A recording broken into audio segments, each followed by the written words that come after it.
한국에서 재혼하고 평범한 일상을 살던 저는 그날 집 앞에서 잊었던 이름을 다시 보게 됐습니다. 스웨덴에서 이혼 후 힘겹게 새 삶을 시작한 안나. 한국으로 와 새로운 남편 민수와 조용한 행복을 쌓아가던 어느 날 그녀의 휴대폰에는 믿기 힘든 메시지가 도착합니다. 안나, 나야 내 집 앞이야. 7년을 함께 살다 헤어진 전 남편 에릭이 아무런 예고도 없이 한국까지 찾아온 것입니다. 지금의 남편도 모르는 채 쌓아둔 과거의 상처, 이미 끝났다고 믿었던 인연이 다시 눈앞에 나타난 그 순간, 안나의 삶은 흔들리기 시작합니다. 과연 그녀는 완전히 지우지 못했던 과거와 새로운 사랑 사이에서 어떤 선택을 하게 될까요? 한국에 온 지 벌써 3년이 되었습니다. 저는 스웨덴에서 온 안나 38살입니다. 처음 한국 땅을 밟았을 때가 아직도 선명합니다. 인천공항에서 나오는 순간 느꼈던 습하고 무거운 공기, 어디서나 들려오던 낯선 언어들, 그리고 제 손을 꼭 잡고 서 있던 민수의 떨리는 손끝. 그날 저는 35살이었고 인생에서 두 번째로 결혼하는 여자였습니다. 사람들은 저를 이렇게 불렀습니다. 외국인 새댁, 외국인 며느리. 하지만 사실 저는 새댁이 아니었습니다. 한 번의 결혼과 이혼을 경험한 상처 입은 마음을 안고 다시 사랑을 시작한 여자였습니다. 스웨덴에서의 첫 번째 결혼이 실패로 끝났다는 사실을 아는 사람은 민수와 가까운 친구 몇 명뿐이었습니다. 한국의 시댁에는 굳이 말하지 않았습니다. 아니, 말할 용기가 없었다는 표현이 더 정확할지도 모릅니다. 지금의 남편 민수를 만난 건 스톡홀름에서였습니다. 그의 겨울은 유난히 길고 어두웠습니다. 스웨덴의 겨울이란 오후 3시면 해가 지고 아침 9시가 되어야 겨우 하늘이 밝아지는 그런 계절입니다. 저는 매일 같은 시간에 집 근처 작은 카페에 들러 아메리카노 한 잔을 시켰습니다. 창가 자리에 앉아 노트북을 펼쳐놓고 번역 일을 하거나 그냥 멍하니 창밖을 바라보는 것이 그 시절 제 일과였습니다. 이혼 후 2년이 지났지만 마음 한구석에는 여전히 무언가가 텅 비어있는 느낌이었습니다. 그날도 평소처럼 카페 문을 열고 들어갔습니다. 그런데 제가 늘 앉던 창가 자리에 누군가 먼저 앉아 있었습니다. 동양인 남자였습니다. 검은 머리카락, 단정한 코트, 그리고 테이블 위에 펼쳐진 영어 서류들. 출장 온 사업가처럼 보였습니다. 저는 별 생각 없이 그 옆 테이블에 앉았습니다. 커피를 주문하고 노트북을 켜는데 문득 그 남자가 제 쪽을 힐끗 쳐다보는 것이 느껴졌습니다. 한 번, 두 번, 세 번. 저는 속으로 웃었습니다. 스웨덴에서 금발머리 여자는 흔하디 흔한데 뭐가 그리 신기한 걸까? 그렇게 며칠이 지났습니다. 그 남자는 매일 같은 시간에 나타나 같은 자리에 앉았고 저도 매일 같은 시간에 나타나 그 옆자리에 앉았습니다. 우리는 말 한마디 나누지 않았지만 어느새 서로의 존재를 인식하는 묘한 관계가 되어 있었습니다. 일주일쯤 지났을까요? 그날 저는 감기 기운이 있어서 평소보다 조금 늦게 카페에 도착했습니다. 문을 열고 들어가니 그 남자가 제 쪽을 바라보며 환하게 웃었습니다. 마치 기다렸다는 듯이. 그리고 그가 다가왔습니다. 혹시 한국 사람 맞죠? 서툰 영어 발음이었습니다. 저는 어이가 없어서 잠시 멍하니 그를 쳐다봤습니다. 제가 한국 사람으로 보인다고요? 금발에 파란 눈을 가진 제가. 아니요, 저 스웨덴 사람인데요.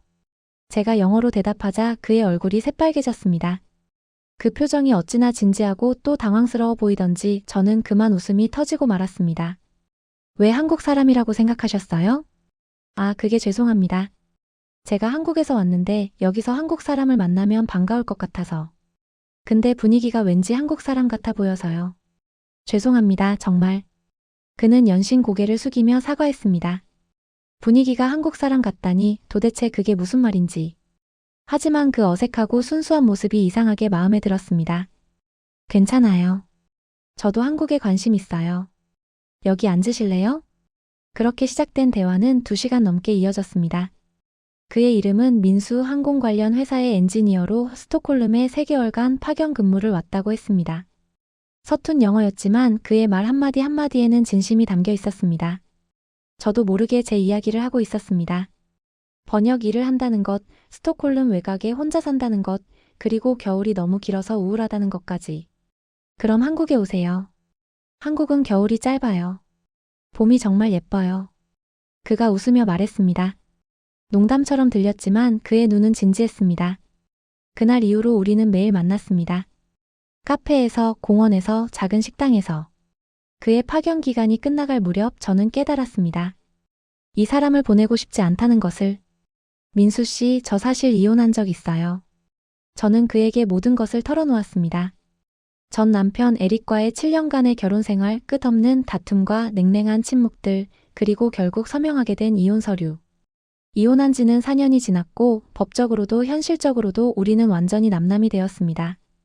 하지만 같은 도시, 같은 업계에서 일하다 보니 완전히 연을 끊기는 쉽지 않았습니다. 가끔 업무상 마주칠 때면 어색한 인사를 나누는 정도였지만 그것조차 저에게는 불편한 일이었습니다. 민수는 제 이야기를 끝까지 들었습니다. 그리고 조용히 말했습니다. 안나 씨 과거가 뭐든 지금 제 앞에 있는 사람이 중요해요. 저는 안나 씨가 좋아요. 그 말에 눈물이 났습니다. 오랫동안 무거운 짐을 지고 있었는데 누군가 그 짐을 내려놓아도 된다고 허락해준 느낌이었습니다. 민수가 한국으로 돌아가고 우리는 1년간 장거리 연애를 했습니다. 매일 밤 화상통화를 했고 그가 휴가 때마다 스톡홀름으로 날아왔습니다. 저도 한번 한국을 방문했습니다. 서울의 활기찬 거리, 인천 바다의 짠내 나는 바람, 그리고 따뜻한 한국 음식들. 모든 것이 낯설었지만 이상하게 편안했습니다. 그리고 어느 날 민수가 무릎을 꿇었습니다. 안나, 나랑 결혼해 줄래요? 한국에서 나랑 같이 살아요. 저는 망설임 없이 고개를 끄덕였습니다. 한국으로 떠나기 일주일 전 저는 에릭을 만났습니다. 오랜만에 단둘이 마주 앉은 자리였습니다. 그는 예전보다 조금 더 수염이 자랐고 눈가에 주름이 깊어져 있었습니다. 나 한국으로 가. 결혼할 사람이 있어. 에릭은 커피잔을 내려놓고 한참 동안 아무 말도 하지 않았습니다. 창밖을 바라보는 그의 옆 얼굴을 보며 저는 문득 우리가 함께했던 시간들이 스쳐 지나갔습니다. 좋았던 날들도 분명 있었습니다. 처음 만났을 때의 설렘, 함께 여행 다녔던 기억들, 웃으며 나눴던 대화들. 하지만 어느 순간부터 우리는 같은 집에 살면서도 서로 다른 방향을 바라보고 있었습니다. 그래.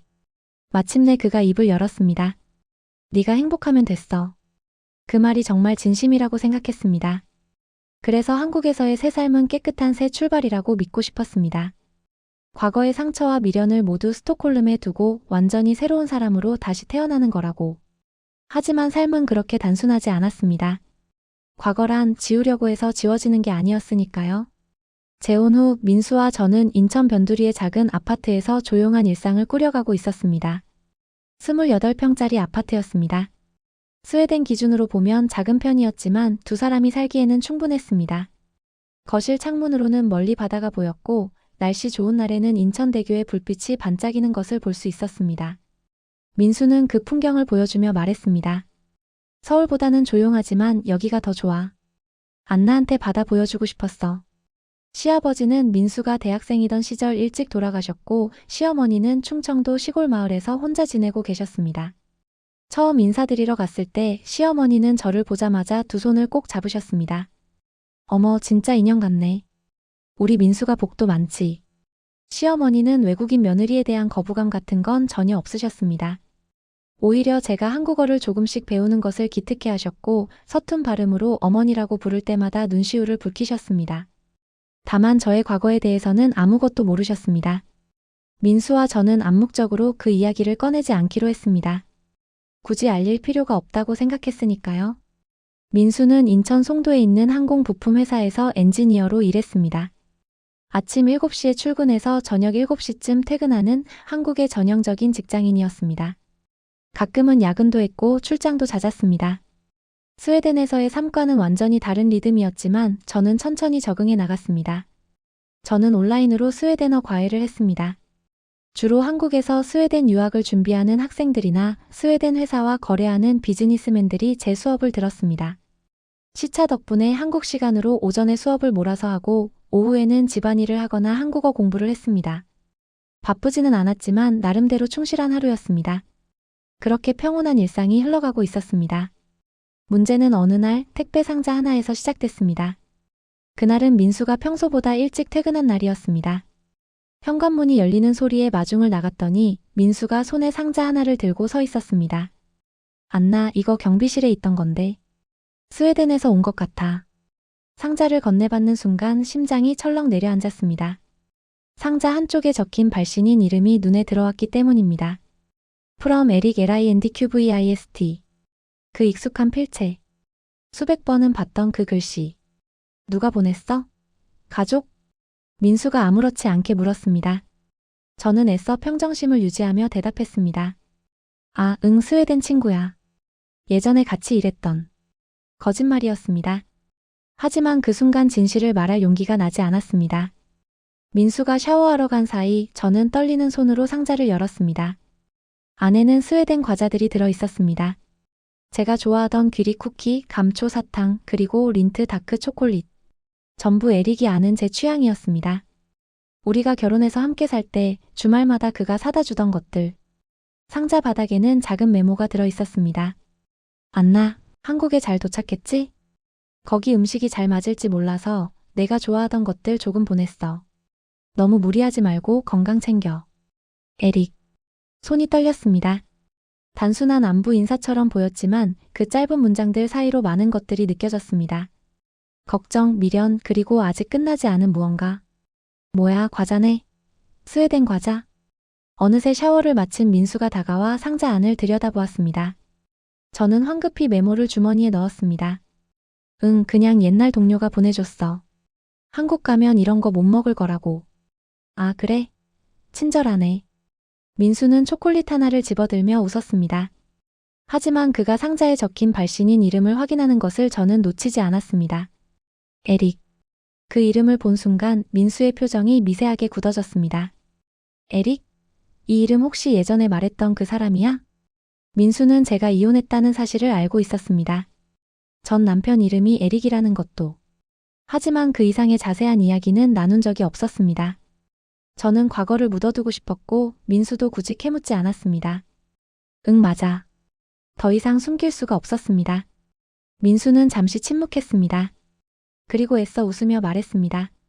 그래도 전 남편이 예의는 있네. 뭐 다 정리된 사이라고 했잖아.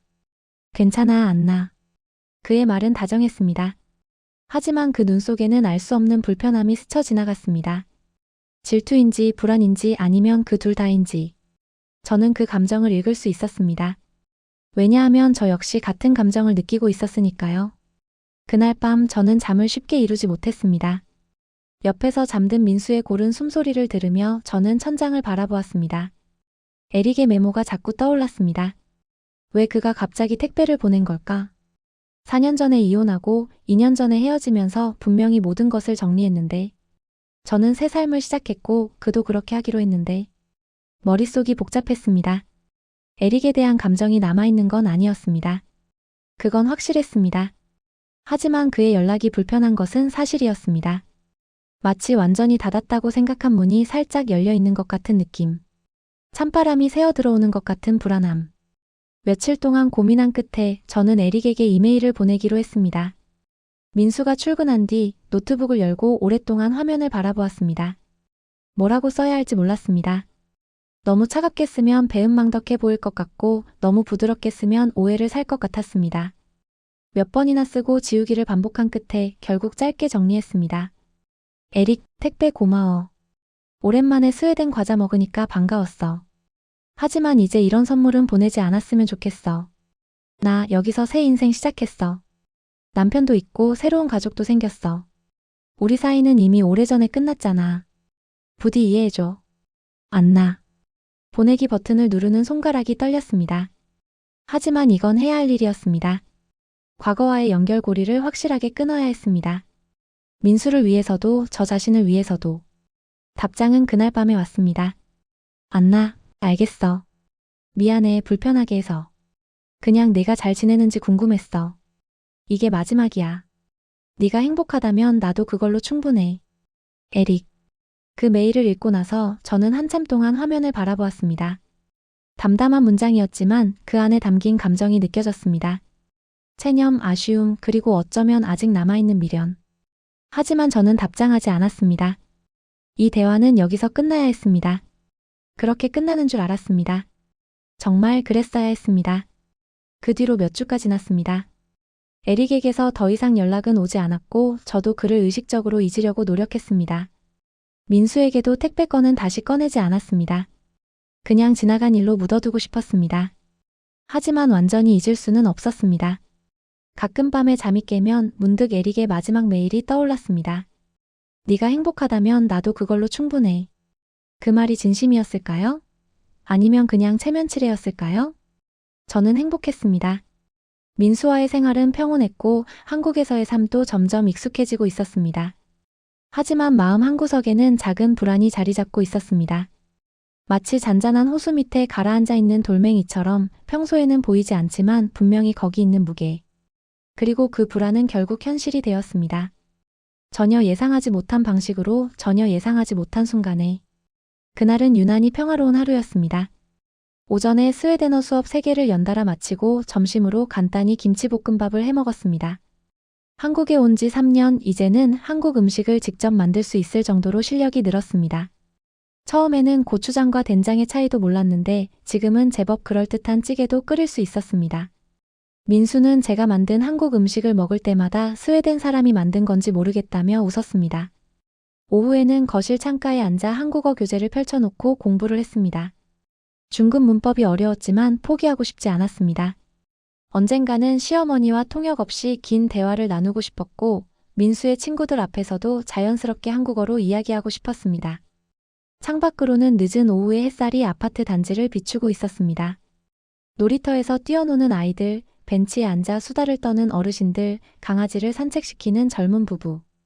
평범하고 일상적인 풍경이었지만 저에게는 그 모든 것이 소중하게 느껴졌습니다. 이것이 제가 선택한 삶이고 제가 지키고 싶은 일상이었습니다. 저녁 5시쯤 저는 부엌에서 저녁 준비를 시작했습니다. 오늘 메뉴는 된장찌개와 계란말이. 민수가 좋아하는 조합이었습니다. 냉장고에서 두부와 호박을 꺼내고 쌀을 씻어 밥솥에 올렸습니다. 라디오에서는 한국 가요가 흘러나왔고 저는 콧노래를 흥얼거리며 야채를 썰었습니다. 그때 휴대폰이 울렸습니다. 도마 위에 칼을 내려놓고 휴대폰을 집어들었습니다. 화면에 뜬 것은 낯선 한국 번호였습니다.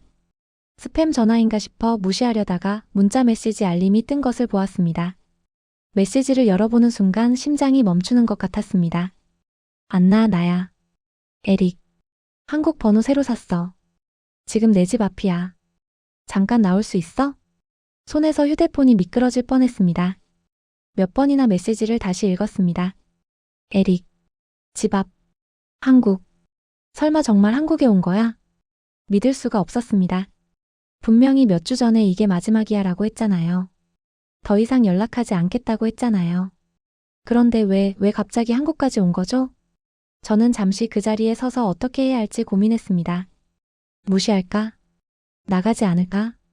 하지만 그가 정말 집 앞에 있다면 언제까지고 무시할 수는 없었습니다. 민수가 퇴근하기 전에 상황을 정리해야 했습니다. 떨리는 다리를 이끌고 현관문으로 향했습니다. 신발을 신는 손이 떨렸습니다.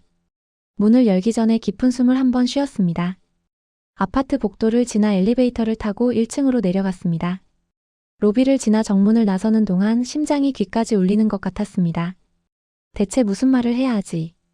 왜 왔냐고 따져야 하나? 아니면 그냥 돌아가라고 해야 하나? 아파트 단지 입구에 다다랐을 때 저는 그를 보았습니다. 가로등 아래에 서 있는 낯익은 뒷모습. 긴 베이지색 코트, 조금은 구부정해진 어깨, 짧게 자른 갈색 머리카락. 4년 전과 거의 달라지지 않은 실루엣이었습니다. 그 모습을 보는 순간 수많은 기억들이 한꺼번에 밀려왔습니다. 함께 살던 스톡홀름의 아파트, 주말마다 갔던 카페, 마지막으로 이혼 서류에 서명하던 날의 무거운 침묵. 에릭? 제 목소리에 그가 천천히 돌아봤습니다. 안나. 그의 얼굴을 마주하는 순간 세상의 모든 소리가 멈춘 것 같았습니다. 멀리서 들리던 자동차 경적, 아이들의 웃음소리, 바람에 흔들리는 나뭇잎 소리까지. 모든 것이 정지한 채로 우리 둘만이 그 공간에 서 있었습니다. 그는 예전보다 조금 더 야위어 보였습니다. 눈 밑에 그늘이 져 있었고 볼이 움푹 들어간 것 같았습니다. 하지만 그 눈빛만큼은 변하지 않았습니다. 깊고 슬프고 그리고 어딘가 간절한 눈빛. 여기까지 어떻게 온 거야? 제 목소리가 떨렸습니다. 화가 난 건지 당황한 건지 스스로도 알 수 없었습니다. 출장이 있었어. 도쿄로. 거기서 비행기로 2시간이면 한국이더라고. 그는 담담하게 말했습니다. 마치 오랜 친구를 만나러 잠깐 들른 것처럼. 출장이라고? 그래서 갑자기 여기까지 온 거야? 연락도 없이? 연락하면 만나주지 않을 것 같아서. 그 말에 할 말을 잃었습니다. 맞는 말이었으니까요. 만약 그가 미리 연락했다면 저는 분명히 거절했을 겁니다.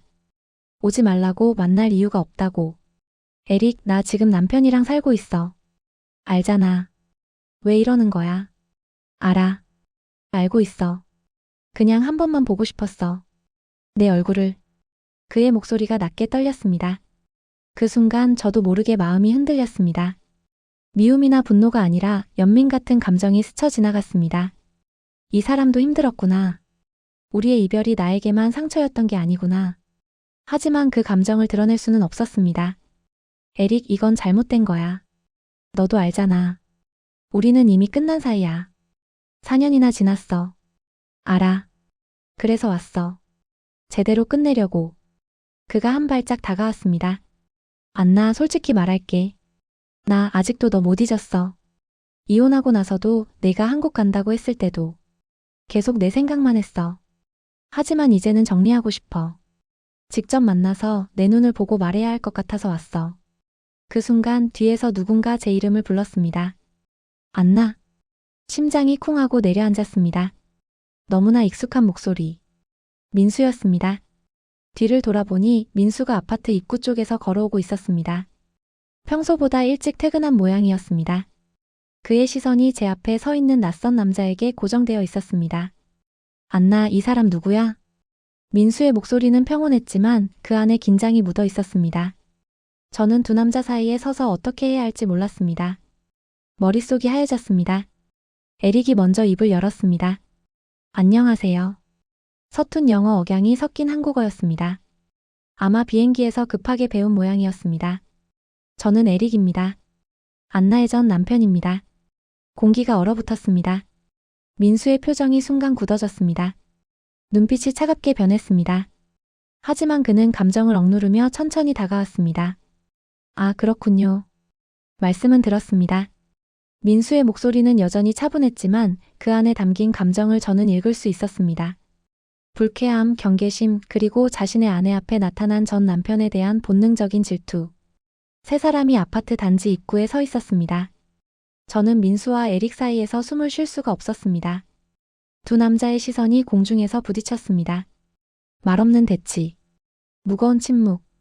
저녁 노을이 지고 있었습니다. 하늘이 붉게 물들어가는 것을 저는 그저 멍하니 바라볼 수밖에 없었습니다. 무거운 침묵 속에서 민수가 먼저 입을 열었습니다. 일단 여기서 이러고 있을 순 없을 것 같네요. 근처 카페로 가시죠. 그의 목소리는 놀라울 정도로 차분했습니다. 하지만 저는 알 수 있었습니다. 그 차분함 아래에 얼마나 많은 감정들이 소용돌이치고 있는지를. 민수는 원래 그런 사람이었습니다. 화가 나거나 당황할수록 오히려 더 침착해지는, 감정을 안으로 삼키는 사람. 에릭은 잠시 망설이다가 고개를 끄덕였습니다. 네, 좋습니다. 우리는 아파트 단지 근처의 작은 카페로 향했습니다. 세 사람이 나란히 걷는 동안 아무도 말이 없었습니다. 저는 두 남자 사이에서 걸으며 이 상황이 현실인지 의심했습니다. 내 전 남편과 현재 남편이 같은 공간에 있다니. 악몽 같았습니다. 카페 문을 열고 들어가니 은은한 재즈 음악이 흘러나왔습니다. 평소 같으면 좋아했을 분위기였지만 지금은 그 어떤 것도 제 귀에 들어오지 않았습니다. 구석진 테이블에 세 사람이 마주 앉았습니다. 민수와 저, 그리고 맞은편에 에릭. 직원이 다가와 주문을 받았습니다. 아메리카노 3잔이요. 민수가 대신 주문했습니다. 에릭이나 저에게 묻지도 않았습니다. 아마 빨리 본론으로 들어가고 싶었을 겁니다. 커피가 나왔습니다. 진한 원두향이 테이블 위로 퍼졌습니다. 하지만 아무도 커피를 마시지 않았습니다. 3개의 컵이 테이블 위에 놓인 채로 김만 모락모락 피어올랐습니다. 민수가 먼저 입을 열었습니다. 한국까지 오신 이유가 뭔지 솔직하게 들을 수 있을까요? 그의 목소리는 여전히 차분했지만 눈빛은 날카로웠습니다. 상대방을 압도하려는 것이 아니라 진실을 알고 싶다는 눈빛. 저는 민수의 그런 모습을 처음 보았습니다. 에릭은 잠시 고개를 숙이고 있었습니다. 테이블 위에 커피잔을 바라보며 무언가를 정리하는 듯 했습니다. 그리고 천천히 고개를 들었습니다. 안나에게 미안해서요. 짧은 대답이었습니다. 하지만 그 안에 담긴 무게가 느껴졌습니다. 미안하다고요? 민수가 되물었습니다. 네. 그리고 제 마음을 정리하러 왔습니다. 마음을 정리요? 민수의 목소리가 낮게 떨렸습니다. 참고 있던 감정이 조금씩 새어나오는 것 같았습니다. 에릭은 제 쪽을 바라보았습니다. 그 눈빛이 너무 익숙해서 저는 차마 외면할 수가 없었습니다. 안나, 솔직하게 말할게. 그가 천천히 말을 이었습니다. 널 보내고 나서도 한동안 받아들이기 힘들었어. 우리가 7년을 함께 살았잖아. 좋을 때도 있었고 힘들 때도 있었지만 그래도 넌 내 인생의 큰 부분이었어. 그는 잠시 숨을 고르고 계속했습니다. 이혼 서류에 도장 찍을 때 손이 떨렸어. 네가 한국 간다고 했을 때는 솔직히 무너지는 것 같았어. 하지만 널 붙잡을 자격이 없다는 걸 알았어. 내가 너무 많은 상처를 줬으니까. 저는 아무 말도 할 수 없었습니다. 그의 말 한마디 한마디가 가슴에 박혔습니다. 우리의 결혼 생활이 떠올랐습니다. 처음에는 정말 행복했습니다. 스톡홀름 외곽의 작은 아파트에서 시작한 신혼생활, 함께 요리하고 산책하던 주말들, 서로의 꿈을 이야기하던 밤들. 하지만 시간이 지나면서 우리는 점점 멀어졌습니다. 에릭의 일이 바빠지면서 대화가 줄었고 사소한 일로 다투는 횟수가 늘었습니다. 가장 힘들었던 건 그의 무관심이었습니다. 같은 집에 살면서도 마치 룸메이트처럼 지내는 날들.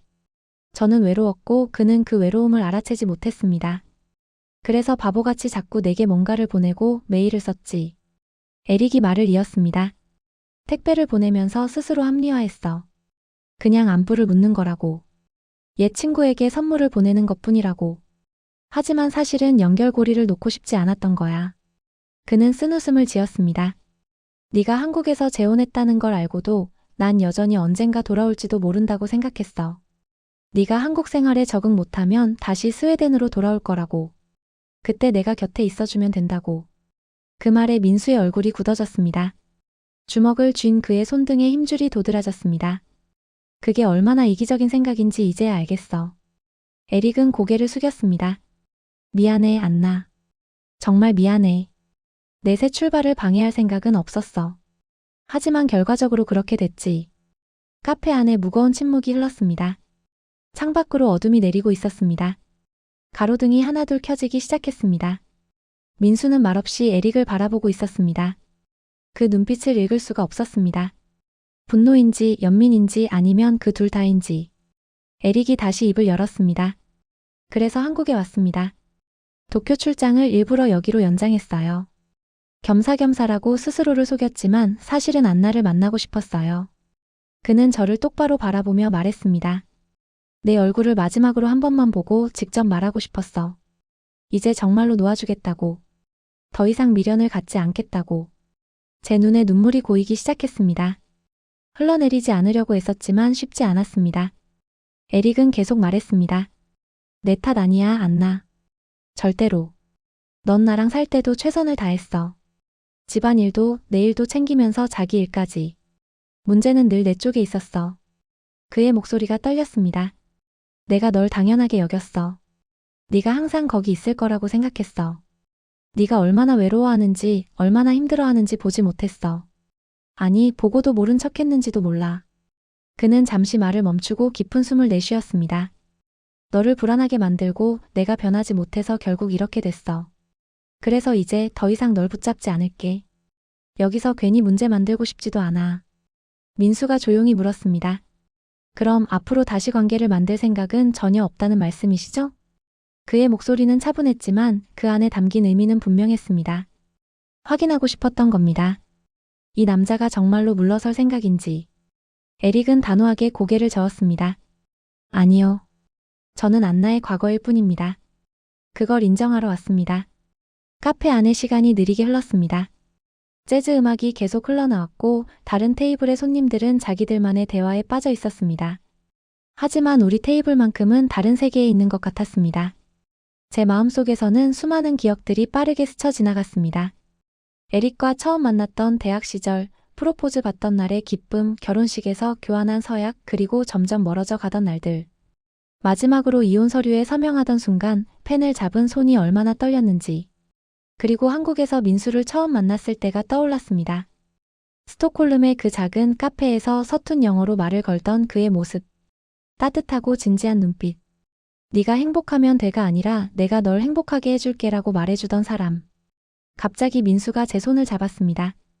그의 손은 따뜻하고 단단했습니다. 살짝 떨리고 있었지만 저를 놓지 않겠다는 의지가 느껴졌습니다. 안나, 내 입장도 말해도 될까? 민수가 저를 바라보며 물었습니다.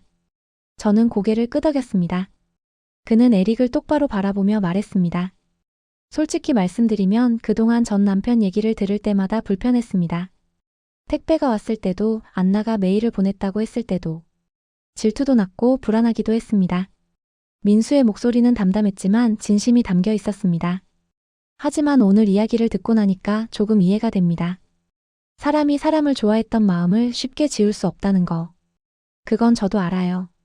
그는 제 손을 더 꼭 쥐었습니다. 그리고 한 가지는 분명합니다. 민수가 단호하게 말했습니다. 지금 안나는 제 아내입니다. 저는 이 사람을 끝까지 지킬 겁니다. 무슨 일이 있어도. 그 말에 눈물이 뚝 하고 떨어졌습니다. 더 이상 참을 수가 없었습니다. 에릭은 조용히 미소 지었습니다. 그 미소에는 여러 가지 감정이 섞여 있었습니다. 쓸쓸함, 체념, 그리고 어딘가 홀가분해 보이는 해방감. 이전에 아파트 앞에서 보았던 간절하고 불안한 표정과는 완전히 달랐습니다. 마치 오랫동안 짊어지고 있던 무거운 짐을 내려놓은 사람의 얼굴 같았습니다. 그래야죠. 에릭이 민수를 바라보며 말했습니다. 안나에겐 그런 사람이 어울립니다. 자기 감정을 솔직하게 표현하고 지키겠다고 말할 수 있는 사람. 저는 그러지 못했으니까요. 그의 목소리에는 후회가 묻어 있었지만 원망은 없었습니다. 오히려 진심으로 축복하는 것처럼 들렸습니다. 민수는 아무 말 없이 고개를 살짝 숙였습니다. 상대방에 대한 예의이자 어쩌면 같은 남자로서의 존중이었을지도 모릅니다. 에릭이 자리에서 일어났습니다. 베이지색 코트를 여미며 창밖을 잠시 바라보았습니다. 어느새 완전히 어두워진 밤하늘에 별 몇 개가 떠 있었습니다. 이제 저도 제자리로 돌아가야겠네요. 스웨덴으로. 그가 저를 바라보며 말했습니다. 안나, 미안했어. 그리고 고마웠어. 저는 천천히 자리에서 일어났습니다. 다리가 떨렸지만 이 순간만큼은 제대로 마주하고 싶었습니다. 뭐가 고마워? 네가 내 삶의 일부였다는 것. 7년이라는 시간을 함께 해줬다는 것. 그 시간들이 전부 불행했던 건 아니잖아. 좋은 기억도 많았어. 에릭의 눈가가 살짝 붉어졌습니다. 하지만 그는 눈물을 흘리지 않았습니다. 아마 오기 전에 이미 충분히 울었을지도 모릅니다. 우리가 처음 만났을 때 기억나? 대학교 도서관에서. 네가 스웨덴어 발음이 이상하다고 놀렸잖아. 저도 모르게 웃음이 났습니다. 기억났습니다. 교환학생으로 스웨덴에 온 저에게 에릭이 먼저 말을 걸었던 날. 제 서툰 스웨덴어 발음을 듣고 웃으면서도 친절하게 가르쳐 주었던 그 모습. 그때부터 넌 특별했어. 밝고 따뜻하고 누구에게나 친절한 사람. 그런 네가 나를 선택해줬을 때 정말 행복했어. 에릭의 목소리가 낮게 떨렸습니다. 하지만 그 행복을 지키지 못한 건 내 잘못이야. 널 당연하게 여기고 내 마음을 들여다보지 않았어. 결혼은 끝났지만 그 시간들의 의미까지 사라지는 건 아니라고 생각해. 그는 잠시 말을 멈추고 창밖을 바라보았습니다. 이제부터는 기억 속에서만 그렇게 있을게. 가끔 좋았던 순간들을 떠올리면서 내가 잘 살고 있기를 바라면서. 그것만으로 충분해. 저는 깊은 숨을 들이쉬었습니다. 가슴 속에서 무언가가 풀어지는 느낌이었습니다. 오랫동안 꽁꽁 묶여있던 매듭이 천천히 풀리는 것 같은. 에릭. 저는 그를 향해 고개를 숙였습니다. 한국식 인사였습니다. 이 땅에서 배운 예의. 고마워. 여기까지 와줘서. 그리고 솔직하게 말해줘서. 고개를 들어 그의 눈을 바라보았습니다. 우리가 함께했던 시간 나도 소중하게 생각해. 힘들었던 기억만 있는 건 아니야. 네가 가르쳐준 것들, 함께 웃었던 순간들, 그런 것들은 내 안에 여전히 남아있어. 에릭이 고개를 끄덕였습니다. 하지만 이제 나는 여기서 새로운 삶을 살고 있어. 이 사람과 함께. 저는 민수의 손을 잡았습니다. 그의 손이 제 손을 꼭 감싸 쥐었습니다. 그래서 부탁할게. 부디 너도 행복하게 살아. 새로운 사람 만나고 새로운 사랑 시작하고. 너도 충분히 그럴 자격이 있어. 에릭은 잠시 아무 말 없이 저를 바라보았습니다. 그리고 천천히 고개를 끄덕였습니다. 그럴게. 약속해. 그는 마지막으로 손을 흔들었습니다. 짧고 담담한 작별 인사. 그리고 카페 문을 열고 나갔습니다. 유리창 너머로 그의 뒷모습이 보였습니다. 가로등 불빛 아래로 걸어가는 긴 코트의 실루엣. 점점 작아지는 그 모습을 바라보면서 저는 이상한 감정을 느꼈습니다. 슬픔이 아니었습니다. 오히려 안도감에 가까웠습니다. 드디어 끝났다는, 이제 정말로 앞으로 나아갈 수 있다는 해방감.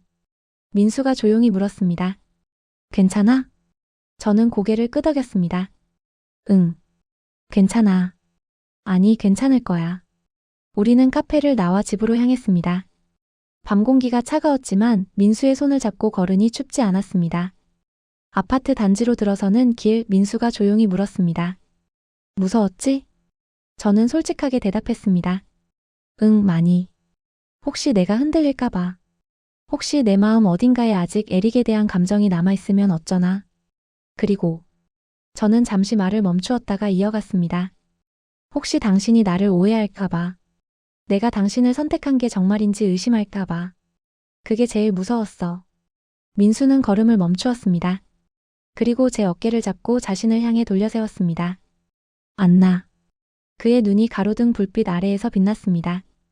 사람에겐 과거가 있는 거야. 누구나 다 그래. 나도 마찬가지야. 중요한 건 과거가 있느냐 없느냐가 아니라 지금 어느 쪽을 보고 서 있느냐라고 생각해. 그가 제 손을 꼭 잡았습니다.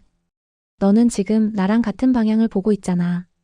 한국에서 나랑 함께 새로운 삶을 만들어가고 있잖아. 그걸로 충분해. 아니, 그게 전부야. 그 말에 눈물이 났습니다. 이번에는 두려움이나 슬픔 때문이 아니었습니다. 안도감과 감사함. 이 사람을 만나서 정말 다행이라는 마음. 이 사람이 내 편이라는 확신. 민수가 저를 꼭 안아주었습니다. 차가운 밤 공기 속에서 그의 체온이 따뜻하게 전해졌습니다. 얼마나 오래 그렇게 서 있었는지 모르겠습니다. 시간이 멈춘 것 같았습니다. 며칠 뒤 에릭에게서 마지막 메시지가 왔습니다. 스웨덴 번호였습니다. 한국에서 쓰던 번호는 이미 해지한 모양이었습니다. 안나, 무사히 스웨덴에 도착했어. 한국은 생각보다 아름다운 나라더라. 거리도 깨끗하고 사람들도 친절하고. 네가 왜 여기서 새 삶을 시작했는지 조금은 알 것 같아. 마지막으로 한 가지만. 행복해. 진심으로. 이 메시지가 마지막일 거야. 안녕, 안나. 저는 한참 동안 그 메시지를 바라보았습니다. 그리고 짧게 답장을 보냈습니다. 고마워, 에릭. 부디 당신도 행복하길. 안녕. 보내기 버튼을 누르고 저는 휴대폰을 내려놓았습니다. 이제 정말 끝이었습니다. 그 뒤로 에릭은 다시 연락하지 않았습니다. 메일도 택배도 어떤 형태의 연락도 없었습니다. 제 휴대폰에서 그의 이름이 떠오르는 일도 완전히 사라졌습니다. 한국에서의 네 번째 봄이 찾아왔습니다. 창밖에 벚꽃이 다시 피기 시작했습니다. 분홍빛 꽃잎들이 바람에 날리는 모습을 바라보며 저는 문득 깨달았습니다. 과거는 지워지는 게 아니구나.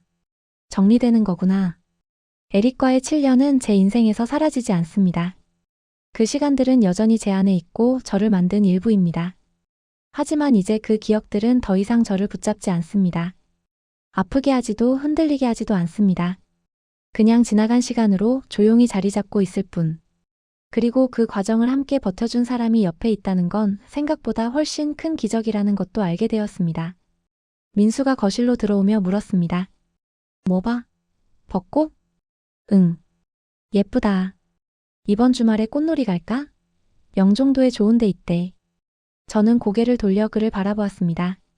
주말 아침의 느긋한 표정, 살짝 부스스한 머리카락, 따뜻한 미소. 매일 보는 얼굴인데도 질리지 않았습니다. 좋아. 뭐 싸갈까? 민수가 웃으며 말했습니다. 올해는 스웨덴 음식 말고 한국식으로 도시락 싸볼까? 김밥이랑 계란말이. 어머니한테 배운 거. 저는 고개를 끄덕였습니다. 응, 좋아. 창밖에 벚꽃이 바람에 흩날렸습니다. 분홍빛 꽃잎들이 하늘을 수놓았습니다. 민수야. 응? 고마워. 내 옆에 있어줘서. 민수가 다가와 제 어깨를 감싸 안았습니다. 나야말로. 여기까지 와줘서 고마워. 저는 그의 품에 기대어 창밖을 바라보았습니다. 이젠 여기 한국이 내 집이니까. 과거는 완전히 지워지는 게 아니라 이렇게 천천히 조금씩 정리되어 가는 건지도 모르겠습니다. 한때는 서로의 전부였던 사람, 하지만 이제는 좋았던 시간도 있었던 사람 정도로 마음속 자리를 바꿔놓는 것. 그리고 그 자리를 비워둔 덕분에 지금 내 옆에 있는 사람의 손을 더 꽉 잡을 수 있게 되는 것. 안나는 결국 과거를 붙잡는 대신 지금 곁에 있는 사람을 선택했습니다. 그리고 그 선택을 지키기 위해 두 사람은 다시 같은 방향을 바라보기로 했습니다. 여러분이라면 어떠셨을까요? 오랜 시간 함께했지만 상처도 많이 남긴 과거의 사람과 비록 늦게 만났지만 지금 나를 지켜주는 현재의 사람. 여러분은 과연 누구의 손을 잡으셨을 것 같나요?